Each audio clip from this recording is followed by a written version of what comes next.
Mais bien sûr, probablement, je terminerai en 3 paragraphes qu'il a énoncé en disant que le mal de notre société, c'est non seulement les intellectuels opportunistes, c'est les politiciens arrivistes, mais ce sont ceux qui estiment que le problème ne me regarde pas pour le moment.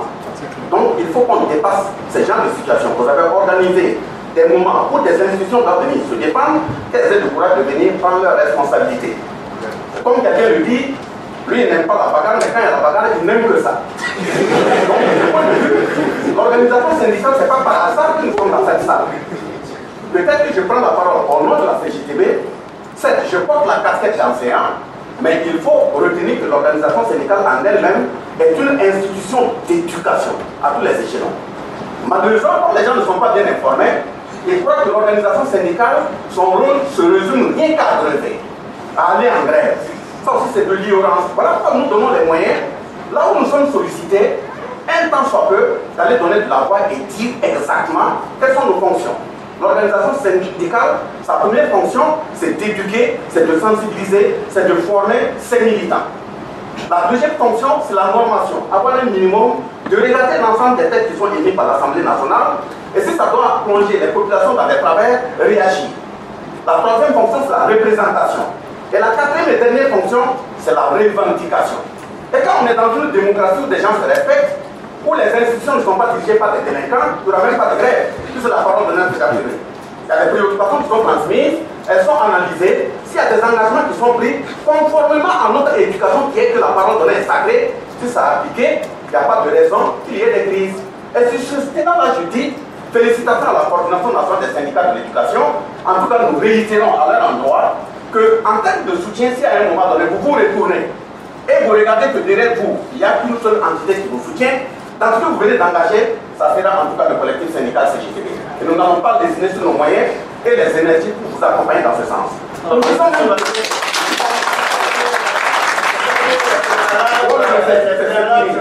le dernier élément du préalable.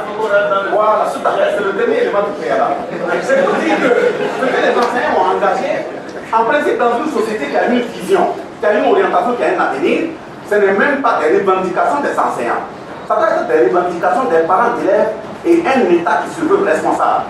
Voilà pourquoi, en quittant ces préalables, et avant également d'aller dans le fond du sujet, la question des conditions de vie qui a été évoquée par le professeur, je profite aussi de féliciter, et il faut dire les conditions de vie dans lesquelles on a plongé les enseignants. La question qu'il faut se poser, est-ce que le système éducatif est le nôtre? Est-ce que c'est notre système éducatif? Nous verrons tout. C'est la grande question qu'il faut se poser. Parce que le système éducatif, depuis qu'il a été créé pendant le temps néocolonial, et même transféré aux vallées locaux, ce n'est pas véritablement orienté dans le sens du développement de nos pays.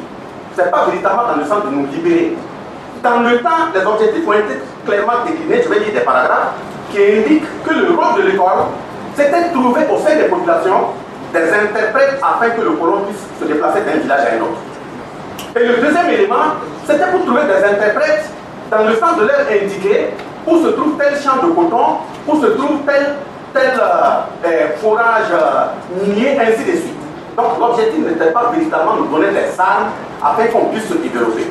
Et de ce point de vue, quand on constate qu'on a saccagé le système éducatif, on ne veut jamais, on n'a jamais souhaité que ces pays africains se développent, et que malgré tout, il y a des Africains qui ont le courage, malgré ces conditions délétères, de s'investir afin qu'il y ait des intellectuels.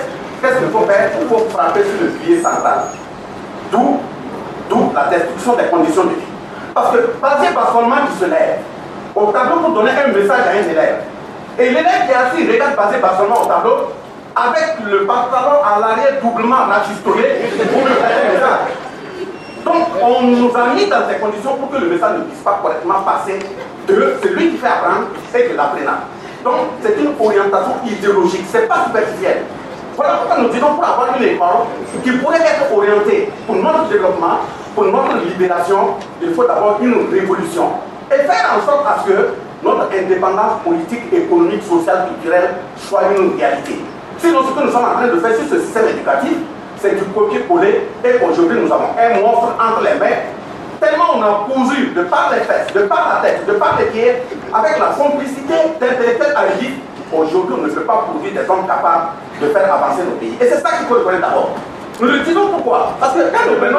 Oui, je termine par rapport au complément d'effectif. D'abord, le premier élément, le complément d'effectif, même si vous ne savez trouver les moyens de le donner sur certains éléments.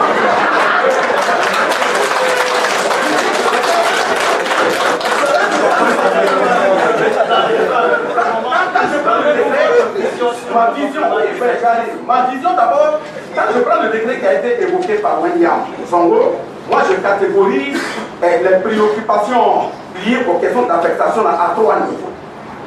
Le premier niveau, c'est les affectations par nécessité de service. Comme il a dit, c'est le décret numéro 2006-181 qui a été pris par les autorités qui organisent les affectations par nécessité de service. Et à ce niveau, c'est l'autorité qui décide de s'asseoir dans son bureau et qui décide que telle et telle personne doit être affectée dans tel et tel endroit. Et quand il n'y a pas un œil de regard, il n'y a pas une voix qui soit capable de contrôler, c'est dans ces affectations qu'on met les copies, dans ces affectations qu'on met les amis. Et c'est dans ces affectations également qu'on embastille ce qu'on ne veut pas du tout voir. Ça veut dire, ta tête ne me plaît pas, je prends mon stylo, je dis passé par son nom est affecté pour nécessité de service dans tel établissement. Ça veut dire qu'on ne cherche pas à savoir que son lieu de chute, s'il y aura même une classe pour lui, peu importe l'essentiel, et puis je ne l'ai pas à longueur de vue. Donc, de ce point de vue, quand il y a un tel type qui est conféré par la loi, Zongo vient de le dire, l'autorité ne peut pas prendre des tests clairs pour dire exactement comment il faut harmoniser, il y a un problème. Le deuxième niveau d'affectation, c'est les affectations pour convenance personnelle. Vous prenez l'année 2014.